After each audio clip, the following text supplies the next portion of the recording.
তুমি আমাকে কেন এই অপমানের মধ্যে টেনে আনলে ফুলঝুরি? বসো। না, আমি তো ছিলাম আমার ছেলেটার সঙ্গে, ভালোই ছিলাম, আমার কোনো অসুবিধা ছিল না। এতগুলো বছর সংসার করার পর যারা আমাকে এই বাড়ি থেকে বের করে দিতে পারে তাদের সঙ্গে আমি থাকতেও চাই না, বিশ্বাস করো, থাকতে চাই না আমি। এই থাকবে না তো কোথায় যাবে? হ্যাঁ বসো, তুমি বলছি বসো এখানে। শোনো, এটা না তোমার বাড়ি, হ্যাঁ এটা যেমন ওনার বাড়ি এটা তোমারও বাড়ি। আরে উনি রোজগার করেন বলে, উনি তোমায় খাইয়েছেন বলে এটা শুধু ওনার বাড়ি হয়ে গেল। আর তুমি যে এতদিন রান্না বান্না করে বেড়ে খাইয়েছো সেগুলো সব বিনিময় নেই? হ্যাঁ কি সেগুলো সব ফ্রি? হ্যাঁ সেগুলোর কোনো দাম নেই? এই যে এটা যেমন তোমার বাড়ি, এটা তেমন কাকিমারও বাড়ি, এটা যেমন ডলিদির বাড়ি, তেমন লালনেরও বাড়ি, আর তেমন আমারও বাড়ি। এই খবরদার, এই বাড়ি তোমার মনে নাকি? কেন? ও তো নিজেই বলছে। আপনি জানেন না যে ছেলের বিয়ে হয়ে গেলে তার বউয়ের সমান অধিকার থাকে তার শ্বশুর বাড়িতে?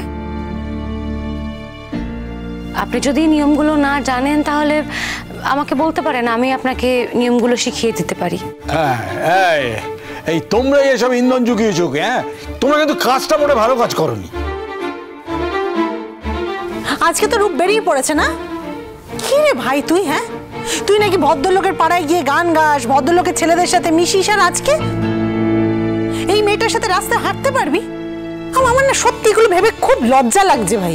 ডলিদি, তোমার তো লজ্জা পেয়ে লাভ নেই, কারণ আমি যেমন তেমনই চলবো। শোন, ও এখন এখানে দাঁড়িয়ে এই ভাষায় কথা বলছে, কিন্তু ও যখন গান গায় তখন ওই ভদ্রলোকেরাই কিন্তু ওকে মাথায় তুলে নাচে। একটা কথা মনে রাখিস, ওর যারা সমালোচনা করে তাদের মধ্যে এমন কোনো গুণ নেই যে সেই ভদ্রলোকেরা এসে তাদের মাথায় তুলে নাচানাচি করবে। ও নতুন বৌমা, বলছিলাম যে কি অশান্তির মধ্যে তুমি এসে পড়েছো বলো তো? কি করবো বলো? আমার এসবের উপর কোনো হাত নেই গো, মানে কেউ আমার কোনো কথা শোনেন না। তবু তুমি বাড়ি বয়ে এসছো মা, কি বলি, একটু বসো না মা, বসো। না না ঠিক আছে, আমার বসা নিয়ে আপনি চিন্তা করবেন না। আপনি যে ফুলঝুরিকে আপনার ছেলের বউ হিসেবে মেনে নিয়েছেন সেটাই তো অনেক। আর আপনাকেও একটা কথা বলতে চাই, দেখুন ফুলঝুরির সঙ্গে অশান্তি করে কোনো লাভ হবে না। ফুলঝুরি মরে গেলেও এই বাড়ি ছেড়ে অন্য কোথাও যাবে না। লালনের সঙ্গে ও এই শর্তেই বিয়ে করতে রাজি হয়েছে। আর এটাও আপনি বুঝে দেখুন যে যদি ফুলঝুরি চাইতো তাহলে কিন্তু আলাদা থেকে আপনাদের এই ঝামেলার থেকে অনেক বাইরেই ও থাকতে পারতো, কিন্তু সেটাও চায়নি। ও আপনাদের হয়ে এই সংসারেই থাকতে চায়। এবার সেটা ফুলঝুরির দোষ না গুণ আপনারাই বুঝুন। আরে চাইবে না কেন? হ্যাঁ চাইবে না কেন? জানে তো পরে রোজগার তেমন কিছু নেই, গান গেয়ে আর কটা টাকা রোজগার হয়। ওই তো ওই বাড়ি মেয়েটাকে বিয়ে করলো না, এখন ওরা কি আর ওকে চাকরিতে রাখবে? এখন ওই বুড়ো বাপের রোজগারের ভরসায় এখানে সংসার করতে আসতে। শোনো বাবা। কে বাবা? তুমি বাবা। আরে দুদিন বাদে তো তোমাকে বাবা বলেই ডাকবো, তা এখন থেকেই বাবা বলছি। শোনো, আমাকে না তোমাদের কাউকে খাওয়াতে হবে না, আমি নিজের খাবার জোগাড় নিজেই করব যতদিন বেঁচে থাকবো। কি খুশি তো? এই মেয়ে হবে আমার ছেলের বউ? ছি ছি ছি ছি ছি, আত্মীয় স্বজন তো চিৎকার করবে, চিৎকার করবে, বলবে এই আমার ছেলের পছন্দ, এই আমার তার রুচি। অবশ্য ওই পাকা বাড়ি থেকে যেদিন বস্তিতে এসে উঠেছিলাম সেদিনই জানতাম যে এরকম একটা কিছু হবে। বাবা, তুমি যেই জায়গায় থাকো সেই জায়গাটাকে ছোট করো না। একটা কথা মাথায় রেখো, এই বস্তিতে এরকম অনেকে আছে যারা সমাজের গর্ব। কেউ গরিব হলে সেটা তার অপরাধ হতে পারে না, যারা গরিবদের তুচ্ছতাচ্ছিল্য করছে সেটা একটা অপরাধ। ফুলঝুরির মধ্যে কিন্তু সম্ভাবনা আছে বাবা। ফুলঝুরি ভালো গান গায়, হাজার হাজার লোক টিভিতে ওর গান দেখেছে, শুনেছে, আবার ওর গান শুনবে টিভিতে। কাজী তোমরা যারা ওর সমালোচনা করছো, এরকম ব্যবহার করছো ওর সঙ্গে, মাথায় রেখো একদিন না একদিন তোমরা আফসোস করবে আজকে দাঁড়িয়ে তোমরা ওর সঙ্গে এই ব্যবহারটা করেছিলে বলে। এই তোমাকে এত ভাষণ দিতে কে বলেছে গো? আমি বলেছি তোমাকে ভাষণ দিতে? হ্যাঁ, শ্বশুর আর বৌমার কথা হচ্ছে, তুমি এর মাঝে ঢুকছো কেন? হ্যাঁ, বেশি কথা বলো না, চুপ করে থাকো। বুঝে গেছি গো।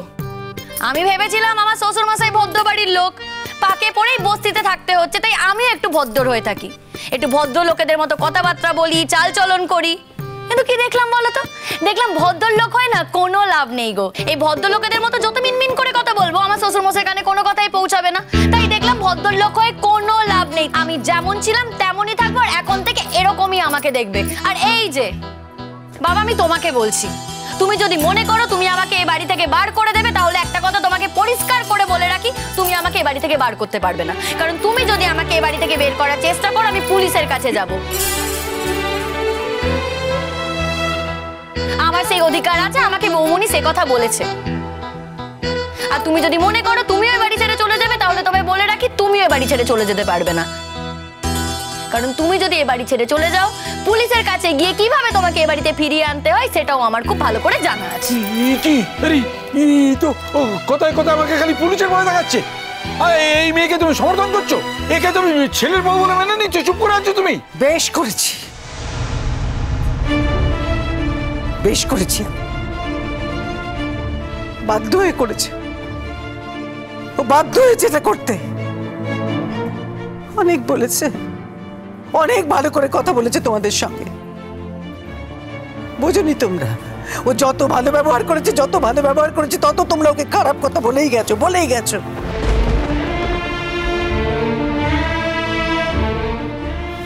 ঠিক করেছো।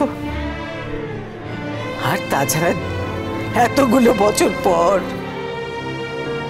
যে মানুষ তার বউকে বাড়ি থেকে অপমান করে বার করে দিতে পারে, যে মেয়ে তার মাকে অপমান করে বাড়ি থেকে বার করে দিতে পারে, তারা কি করতে পারে আর কি করতে পারে না আমার সব জানা আছে, সব বোঝা হয়ে গেছে আমার। কম কথা বলেছো তোমরা, বাপ মেয়ে মিলে তোমরা কম খারাপ খারাপ কথা তো বলনি ফুলঝুরিকে, বলনি? কি রে, মনে নেই? সে তুমি যাই বলো, ওই মেয়েকে আমরা মেনে নেব না মা। মেনে নেবো না? তুমি মেনে নেবে না, তোমার ঘাড় মেনে নেবে। এই কি বললি? কি এই তুই তুকারি করো না। হ্যাঁ, এসব তুই তুকারি না তোমার মুখে মানায় না গো। আরে বাবা, তুমি হলে হাফ ভদ্র লোক, তোমার মুখে কি সব তুই তুকারি মানায়? আর এতদিন যে চড়ি দিদির সাথে মিশেছো, কি শিখেছো গো? একটু ভদ্রতা শেখোনি? হ্যাঁ, এসব কথা বলো না গো। এসব তুই তুকারি তো আমাদের মুখে মানায়, আমাদের মতো মেয়েদের মুখে মানায়। এখন যদি তুমি তুই তুকারি করো, তাহলে তুমি আমার মতো হয়ে যাবে, সমান সমান হয়ে যাবে। এরকম করে বলো না। হ্যাঁ, আর তুই তুকারি করো না। আর এই যে লালন, তোমাকে একটা কথা বলি, মাকে নিয়ে না এর পরে বাড়ি থেকে আর বেরোবে না। দেখো, তোমার যদি কোথাও যাওয়ার থাকে তুমি যাও, কিন্তু মা তো বাড়ির লক্ষ্মী, তাই মাকে নিয়ে কোথাও যেও না।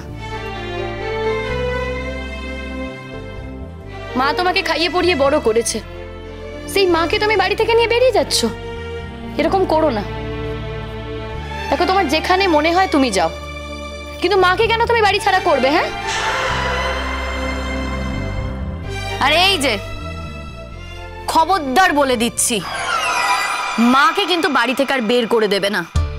মাকে যদি বাড়ি থেকে বের করে দাও না, আমি কিন্তু থানা পুলিশ করব, তখন কিন্তু কেউ পার পাবে না। রে এই যে ডলিদি, তুমিও কিন্তু পার পাবে না।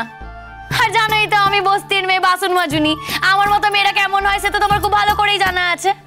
আমি না ভালোর ভালো, খারাপের খারাপ, বুঝেছো? আর কি গো, হ্যাঁ, কি দাঁড়িয়ে আছো বাবার হাত ধরে? সামনে ভাইয়ের বিয়ে। হ্যাঁ, বাড়িঘর তো কিছুই সাজানো হয়নি, তো সব কাজ কি তোমার মা একা করবে নাকি? হাতে হাতে তো কাজ করতে হবে।